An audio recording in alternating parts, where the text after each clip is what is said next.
karena manusia sering berbuat dosa, sering berbuat khilaf, sering manusia berbuat maksiat, berbuat sesuatu yang dilarang oleh Allah. Maka Allah kemudian menyiapkan pintu bertaubat. Jadi bertaubat ini juga menunjukkan bahwa Allah satu-satunya zat yang tidak pernah salah, satu-satunya zat yang punya otoritas untuk bisa mengampuni dosa manusia. Jadi predikat Ghafur, predikat Ghaffar yang banyak memberikan ampunan itu hanya Allah. Sekaligus bertaubat ini juga menunjukkan bahwa manusia tidak ada yang sempurna. Pasti manusia punya khilaf. Dicontohkan juga bagaimana Nabiullah Adam juga pernah berbuat salah. Saat beliau berada di surga dan kemudian diminta untuk memakan semua makanan yang ada di surga, hanya satu pohon yang tidak boleh didekati dimakan buahnya.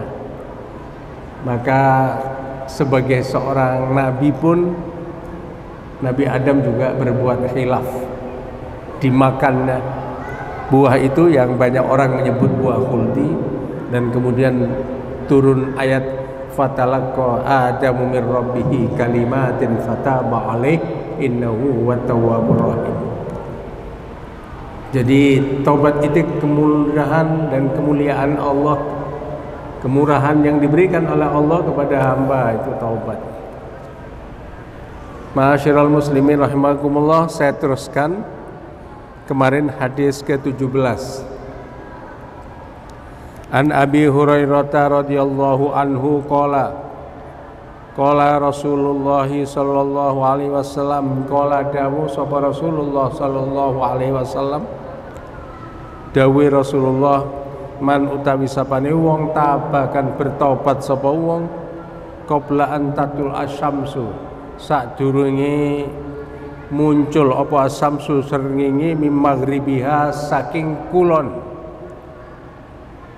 Taballahu alaihi taba mongkon rimo sapa Allah alaihi ngatasi menungso sing taubat. Nabi Muhammad menyampaikan barang siapa yang bertaubat kepada Allah sebelum matahari terbit dari barat, artinya sebelum kiamat, taubatnya pasti diterima oleh Allah Subhanahu wa taala. Hadis ini diriwayatkan oleh Muslim. Inilah yang saya sebut, ini adalah kemurahan Allah kepada hambanya. Siapa yang mau taubat, Allah akan menerima taubat orang itu. Kemarin saya singgung ada sebuah cerita. Abi Hurairah itu pernah pulang dari sholat berjamaah Isya di masjid. Kemudian di pinggir jalan dia ketemu seorang wanita. Seorang wanita itu minta fatwa kepada Abu Hurairah. Ya Aba Hurairah, Aba Hurairah, saya ini pendosa. Saya banyak berbuat dosa. Bahkan disebut saya sering berzina. Kemudian apakah saya seperti ini masih bisa bertaubat kepada Allah? Abu Hurairah kemudian menyampaikan dengan tegas, tidak akan bisa diterima taubatmu.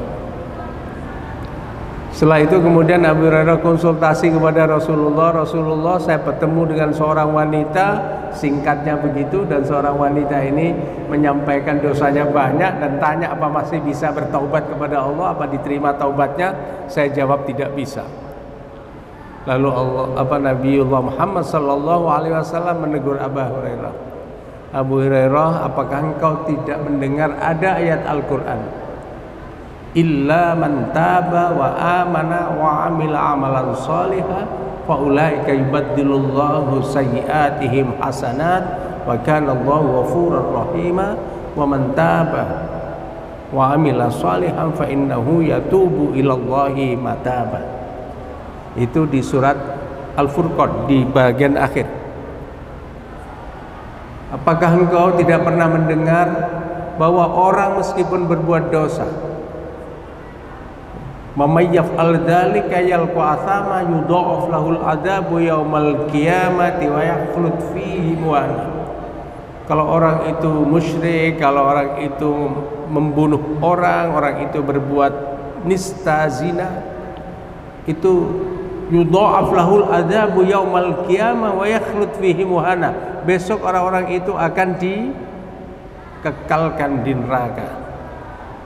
Tetapi Allah menyampaikan illa man taba, kecuali kalau orang itu bertaubat. Illa man taba, orang yang bertaubat, wa amana, dan beriman kepada Allah, wa amila amalan shalihah, dan berbuat amal kebaikan, faulaika yubaddilullahu sayyi'atihim hasanat.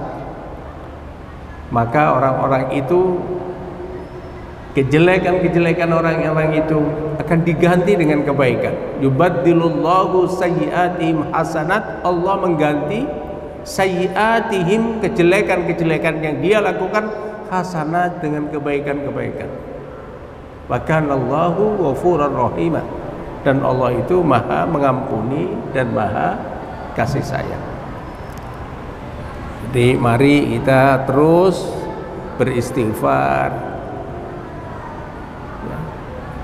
Makanya di dalam ayat Al-Quran yang lain, misalnya di surat Al-Baqarah, Ali Imran, juga di surat-surat yang lain, misalnya di surat Al-Hadid, insyaallah Allah menyampaikan wasari'u ila maghfiratin mir rabbikum wa jannatin arduhas samawati wal ardu uiddat lil muttaqin wasari'u ila maghfiratin mir rabbikum, dan bersegeralah untuk meminta ampunan kepada Allah. Di ayat yang lain disampaikan sabiqu ila maghfiratin mir rabbikum, berlomba-lombalah kamu untuk mendapatkan ampunan dari Tuhanmu. Maka janji yang disampaikan oleh Nabi Muhammad, sebelum kiamat datang, maka orang yang bertaubat diterima oleh Allah taubatnya.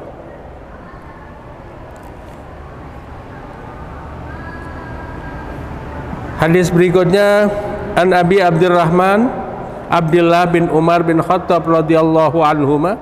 Hadis dari Abdurrahman Abdullah bin Umar bin Khattab radhiyallahu anhuma, an Nabi sallallahu alaihi wasallam qala, dari Nabi bersabda, innallaha azza wa jalla, sesungguhnya Allah, innallaha, saat temani Allah, azza wa jalla, sifatnya Allah itu maha agung dan maha mulia. Yakbalu taubatal abdi, yakbalu, Allah bakal nyepuro, bakal nerima taubatal abdi, ing taubati hamba, malam yughargir, selama dia belum sakaratil maut, selama belum nafasnya berada di kerongkongan, malam yughargir. Hadis ini diriwayatkan rawahu Tirmidzi wa qala haditsun hasan, ini hadis hasan. Jadi Allah itu menerima taubat seseorang hambanya sebelum sakaratil maut. Kalau sudah sakaratil maut ya tidak diterima. Kalau sudah nafasnya di kerongkongan terus taubat, itu tidak diterima. Seperti taubatnya Fir'aun dulu. Fir'aun itu dia mengakui keesaan Allah, tetapi pada saat dia sudah berada di ambang kematian dan mau tenggelam, baru mengakui, itu tidak diterima.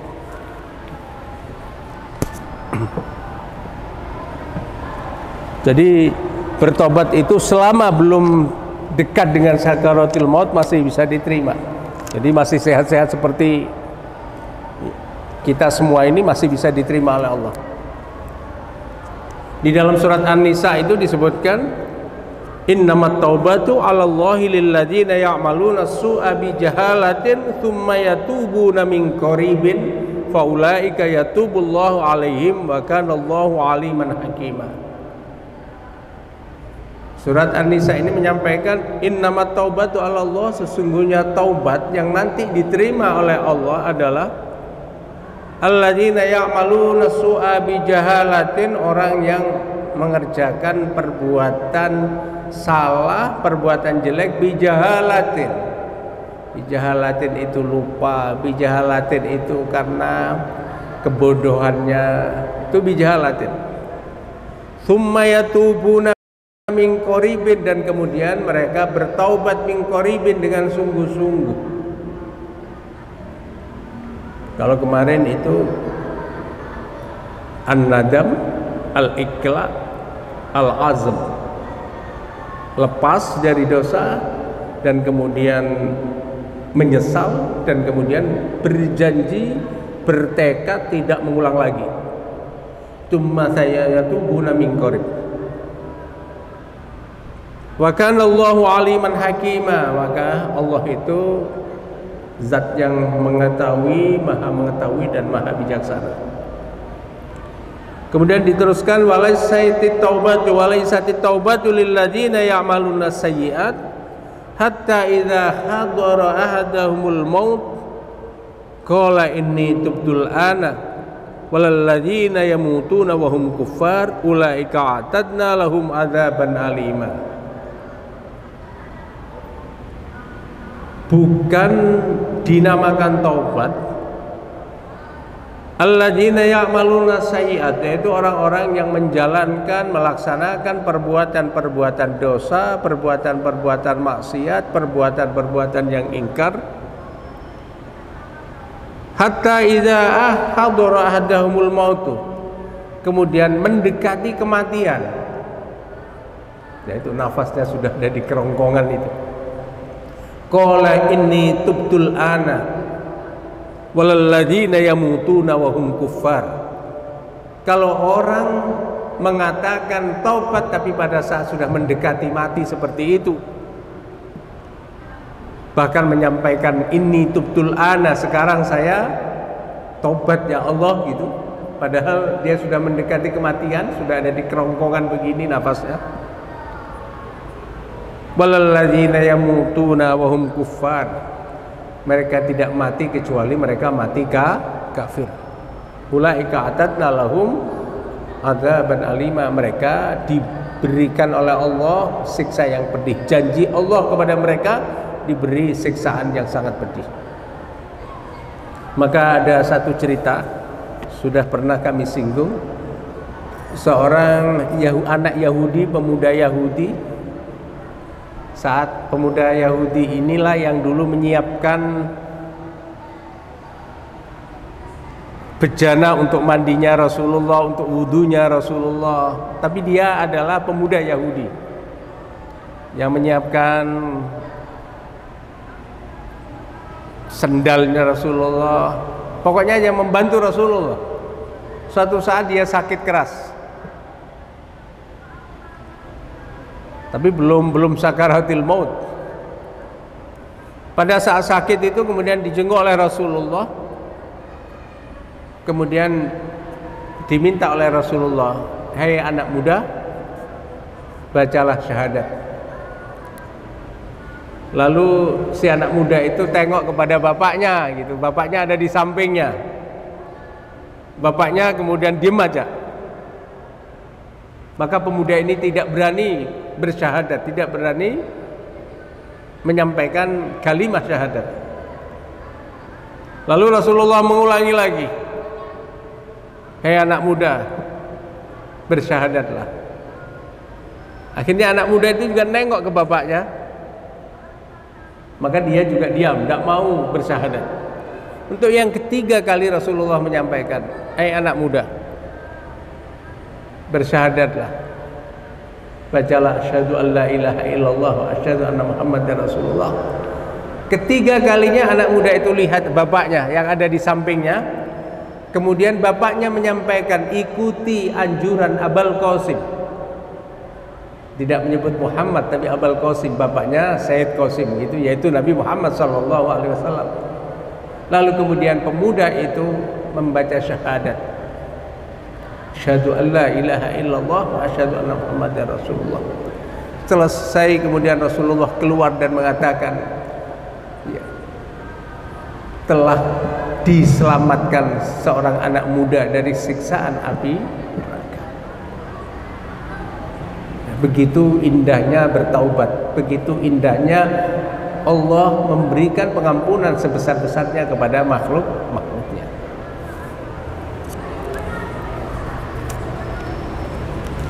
Kemudian hadis berikutnya, ini hadis ini cukup banyak. Saya tidak akan membaca secara penuh karena lama ini nanti. Ringkasnya saja, ini sebetulnya ada seseorang yang bertanya kepada sahabat yang lain, yaitu pada Sofwan, bertanya tentang apa yang pernah didengar oleh Rasulullah tentang membasuh khuf. Membasuh khuf itu sepatu yang dipakai di kaki, bagaimana cara membasuhnya. Kemudian seterusnya, bagaimana kemudian Allah menyiapkan pintu taubat kepada manusia ini. Disebutkan di sini, yauma khalaqas samawati wal arda maftuhan lit-taubah, ya, la yughlaqu hatta tatlu asy-syamsu minhu. Hadis panjang ini intinya di akhirnya menyampaikan Allah itu membuka pintu taubat, maftuhan lit-taubati, la yughlaq, tidak akan ditutup pintu taubat itu oleh Allah sampai matahari itu muncul dari barat itu. Ini juga bagian dari hadis yang saya sampaikan. Kemudian hadis yang lain saya teruskan dari Abi Sa'ad bin Malik, anna Nabiyya sallallahu alaihi wasallam qol, sesungguhnya Nabi Muhammad sallallahu alaihi wasallam qol, bersabda, kana fi man kana qablakum rajulun qatala tis'atan wa tis'ina nafsan. Jadi hadis ini menceritakan, panjang juga maka saya ambil intinya saja. Hadis ini menceritakan dulu sebelum umat Nabi Muhammad sallallahu alaihi wasallam ada seorang yang telah membunuh 99 orang. Qatalatis atan watis ina, jadi 99 orang dibunuh. Fasa'ala an ahli ardil ard fadul ala rahib, dan kemudian dia bertanya kepada seseorang, ditunjukkan kepada seorang rahib, dan datang ke rahib. Rahib itu pemuka agama Yahudi. Dia menyampaikan, saya sudah membunuh 99 orang, apakah saya bisa bertaubat? Jawabnya rahib, tidak bisa taubat. Nah, gak bisa, sudah 99 orang, dosamu sudah terlalu besar, gak bisa diterima taubatnya oleh Allah. Maka rahibnya mengatakan begitu, dibunuh juga itu sampai 100. Faqatalahu, fakamu labihi mi'atan. Jadi kemudian dibunuh, maka lengkaplah yang dibunuh itu 100. Tapi jangan di situ membunuh 100 orang, jangan. Ini cerita di umat terdahulu. Kemudian dia mencari lagi kepada orang yang ahli ilmu, orang ngerti itu. Kalau sekarang ya datang ke kiai gitu, tanya, apakah saya ini masih bisa diterima taubatnya? Saya sudah membunuh 100 orang. Maka ahli ilmu ini dengan bijaksana mengatakan, kamu pergilah ke suatu tempat, di sana ada ahli ilmu yang bisa membimbing kamu bertaubat. Jadi tidak mengatakan maaf, gak iso, dan tidak mengatakan iso. Diarahkan, kamu datang ke negeri yang jauh, nanti kamu di sana akan ketemu dengan orang yang alim. Kamu bertaubatlah di sana, dan setelah bertaubat di sana kamu jangan kembali lagi ke tempat asalmu, karena tempat asalmu itu adalah tempat orang berbuat dosa. Jadi kamu pergi ke daerah itu dan kemudian kamu bertaubat di sana bersama dengan orang-orang ahli taubat. Maka pergilah laki-laki yang telah membunuh 100 orang itu pergi. Sampai di tengah jalan mati ini orang. Jadi orang yang mau taubat itu mati. Maka kemudian malaikat itu rebutan. Malaikat yang membawa rahmat, malaikat yang membawa ke surga mengatakan, ini saya bawa ke surga karena anak ini, orang ini sudah menjalani perjalanan jauh untuk bertaubat. Kata malaikat yang akan membawa ke neraka ini, malaikat azab ini yang akan membawa kepada si fulan ini ke neraka itu, tidak bisa, wong dia itu tidak pernah berbuat apa-apa kok masuk surga gimana? Tidak, ini saya bawa ke neraka. Maka kemudian datang, fahtasomat fihi malaikatur rahmah wa malaikatul adab. Hadisnya bunyi begitu. Maka kemudian gegeran itu malaikat ahli rahmah, malaikat adab, malaikat yang membawa adab ini geger. Qalat malaikatur rahmah, malaikat rahmah tanya begini, mengatakan begini, ja'ata iban mukbilan biqalbihi ilallahi ta'ala. Dia ini ingin menghadap Allah, hatinya udah bersih, kepingin taubat kepada Allah. Jadi pantas dia masuk surga. Malaikat rahmat begitu. Malaikat yang adab, malaikat yang membawa siksa ini mengatakan,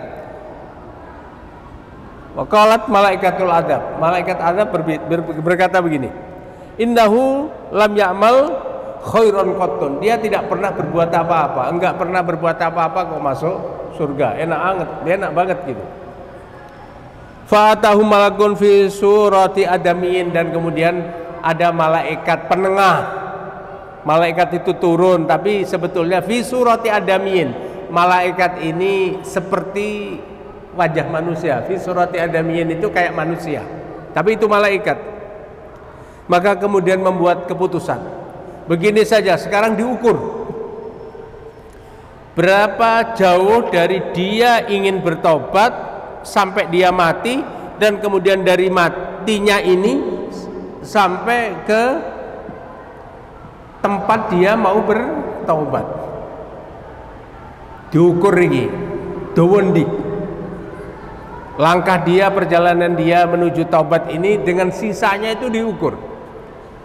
Kalau yang lebih banyak itu adalah perjalanan dia bertaubat ini lebih, maka dia berhak dibawa oleh malaikatur rahmah, dibawa ke surga, diterima taubatnya. Diukur itu akhirnya. Ya, enggak tahu, mungkin bawa meteran atau apa itu, diukur. Setelah diukur ternyata lebih panjang perjalanan yang sudah dilakukan, yang sudah dilalui untuk taubat ini, lebih banyak, lebih panjang. Dan panjangnya itu lebihnya tidak banyak, hanya 1 hasta saja. Jadi kalau meja ini tengahnya di sini, dia cuma selisih sedikit, selisih 1 hasta. Maka kemudian malaikat rahmat itu yang kemudian berhak membawa orang ini karena dia sudah bertaubat kepada Allah. Perkara dia berbuat dosa itu ada hitungan tersendiri dari Allah Subhanahu wa taala, tapi taubatnya diterima. Hadis ini menunjukkan bahwa Allah selalu menyiapkan, memberikan kemudahan, kemurahan untuk menerima taubat seorang hamba. Yang kedua, kalau ada orang sudah bertekad diri untuk bertaubat, beristighfar kepada Allah, maka sebetulnya dia sudah memperoleh banyak kebaikan dari niat dia, tekad dia untuk bertaubat kepada Allah.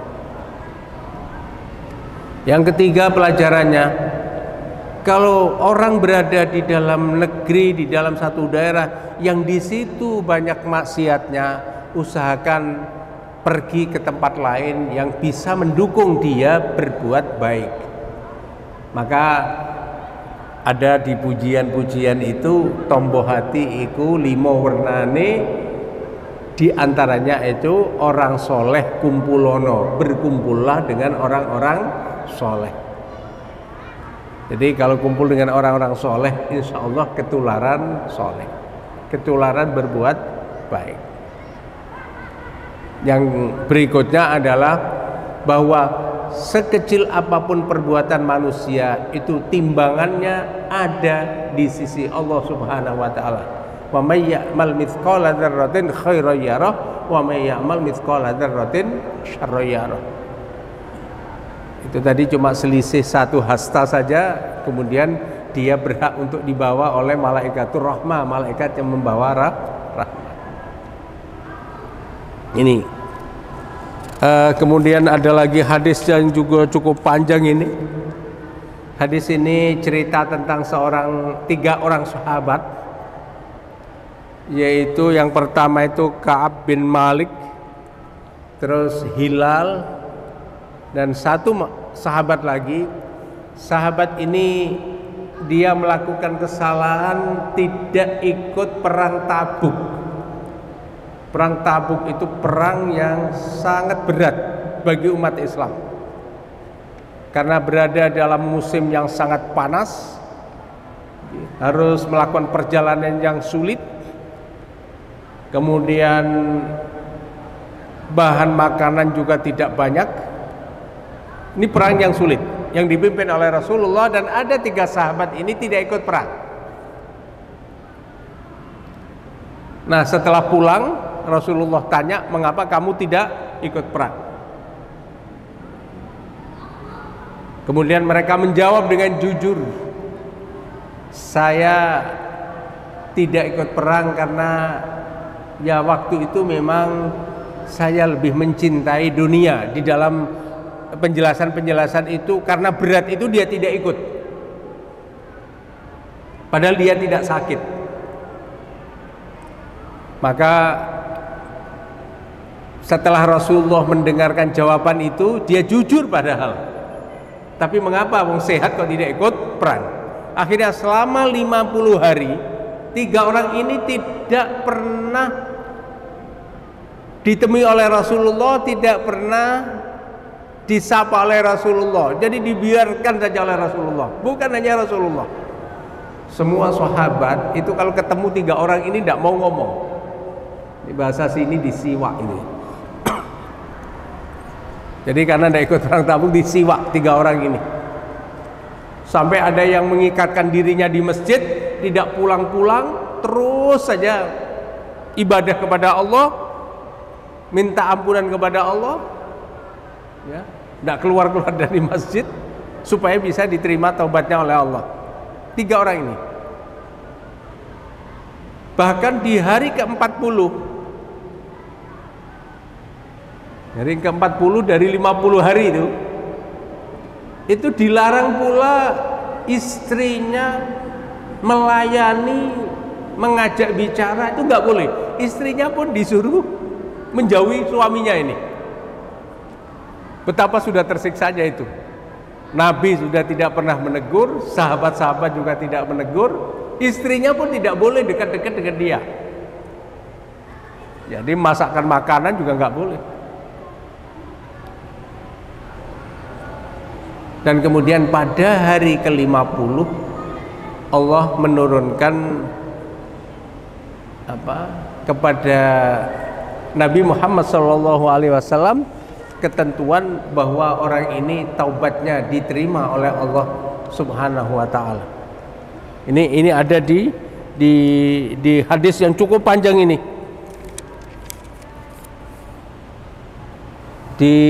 Kalau di Al-Quran bisa ini dilihat, orang-orang yang 3 orang ini adalah di surat ke-9 ayat 117 sampai 119. Nanti kalau lagi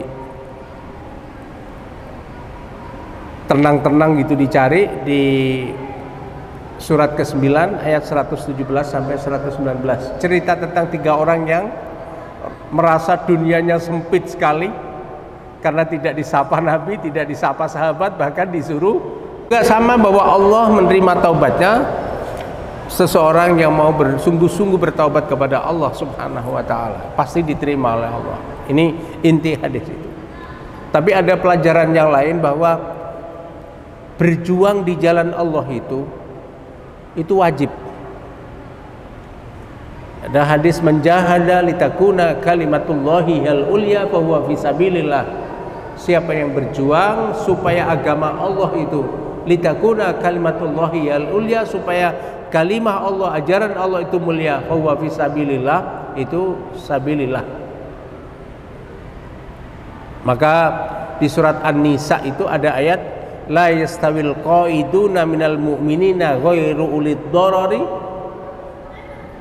Jadi tidak sama orang-orang mukmin yang mau berjihad di jalan Allah padahal dia tidak ada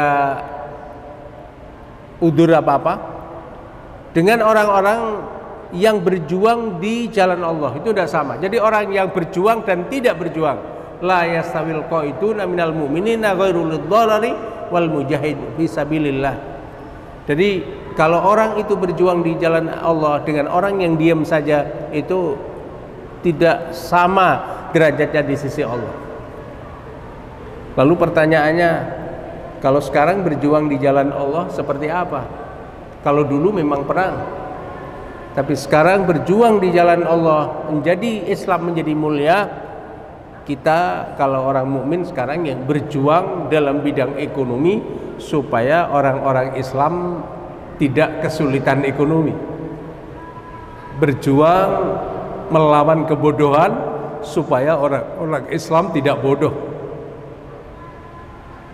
Ya seperti gini ini sebetulnya juga berjuang mencari ilmu, menambah ilmu supaya pengetahuan orang Islam terhadap agamanya semakin baik. Berjuang untuk meningkatkan kesejahteraan masyarakat, ekonomi ini juga berjuang. Jadi tidak hanya kalau dulu memang perjuangannya menggunakan senjata, tapi sekarang kita tidak. Kita bagaimana berjuang untuk meningkatkan kesejahteraan masyarakat, meningkatkan pendidikan masyarakat, meningkatkan derajat kesehatan masyarakat. Itulah perjuangan kita saat ini. Jadi kalau ada orang mengatakan sekarang harus berjuang dengan senjata seperti itu, sudah tidak ada, sudah lewat. Kita sekarang adalah berjuang bagaimana kita mendidik masyarakat supaya masyarakat berilmu, bagaimana kita mengembangkan ekonomi supaya masyarakat ekonominya menjadi lebih baik, lebih sejahtera, bagaimana meningkatkan derajat kesehatan masyarakat. Itulah perjuangan kita. Saya tidak baca karena panjang sekali nanti. Soalnya saya bicara taubat ini sudah kesekian kali, sudah hampir 3 pertemuan ini. Kita teruskan sekarang.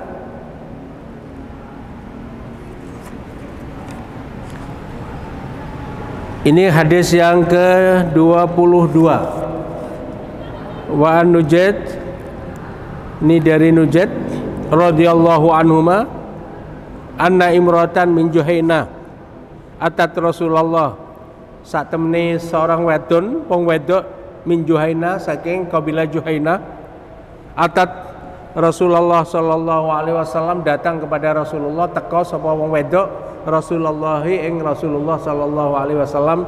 Jadi ada perempuan datang kepada Rasulullah sallallahu alaihi wasallam. Kemudian perempuan itu mengatakan, wahia hubla minaz zina, orang ini hamil dari perbuatan zinanya. Fakolat, jadi ada orang wanita dia hamil, tapi hamil itu dari zina. Dia datang kepada Rasulullah, ya Rasulullah, asabtu haddan, ya Rasulullah, saya sudah berbuat dosa.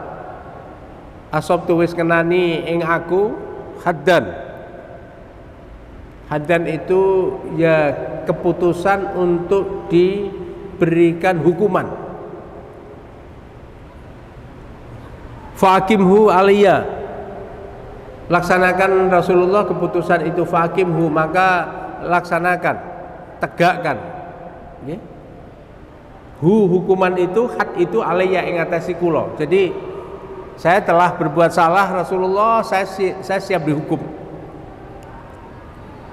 Kemudian fada'a Nabi sallallahu alaihi wasallam, fada'a mongko nyeluk sapa Nabi sallallahu alaihi wasallam waliya ing waline. Jadi kemudian walinya itu dipanggil. Kemudian Rasulullah menyampaikan faqala asin ilaiha wa idza wada'at fa'atini. Kemudian disampaikan ceritanya begini, hei walinya, hei orang tuanya, rawat anak gadismu ini yang hamil karena berbuat tidak baik itu. Nanti kalau setelah dia melahirkan datang lagi ke sini. Dan kemudian wanita ini dihukum. Nah, kemudian dihukum meninggal, mati. Setelah mati, Rasulullah kemudian menyolati wanita yang tadi berbuat dosa itu. Lalu Umar bin Khattab bertanya kepada Rasulullah, Rasulullah, mengapa engkau solati padahal dia adalah wanita yang zina? Dijawab oleh Rasulullah, apa ada yang lebih besar dari seorang hamba yang sudah menyerahkan hatinya, dirinya kepada Allah? Siapa yang lebih berharga lagi daripada orang yang sudah menyerahkan hatinya bertobat kepada Allah? Artinya dia berbuat dosa, dan kemudian setelah dia berbuat dosa dan dia mendapatkan hukuman yang setimpal, maka kemudian dia dihukumi oleh Rasulullah sudah suci, dan Rasulullah mau menyolati wanita itu. Sekali lagi, ini adalah bagian dari keterangan bahwa bertaubat kepada Allah itu wajib, dan Allah pasti menerima taubatnya hamba. Saya kira ini nanti kita lanjutkan di hadis berikutnya. Masih ada 3-4 hadis sebelum nanti kita beralih ke bab yang berikutnya adalah bab sabar. Mudah-mudahan sedikit yang bisa saya sampaikan ini bermanfaat untuk kebaikan kita semua. Mari kita bersama-sama berdoa. A'udzubillahi minasyaitonirrajim. Bismillahirrahmanirrahim. Allahumma shalli ala sayyidina Muhammad walhamdulillahirabbil alamin. Allahumma ighfir lana dzunubana wa liwalidayna warhamhuma kama rabbayana shighara. Rabbana hab lana min azwajina wa dhurriyyatina qurrata a'yun waj'alna lil muttaqina imama. Allahumma iftah alaina futuhal arifina hikmatik wansur alaina wa alaihim rahmatak warzuqna ilman nafi'ah. Allahumma inna nas'aluka imanan da'ima wa yaqinan shadiqa wa qalban khashi'an wa lisanan dzakira wa ilman nafi'ah wa rizqan halalan wa tayyiban mubarakah bi rahmatika ya arhamar rahimin. Rabbana atina fid dunya hasanah wa fil akhirati hasanah wa qina adzabannar. Wa sallallahu ala sayyidina Muhammadin wa alihi wa sahbihi wasallam. Alhamdulillahi rabbil alamin. Al-Fatihah.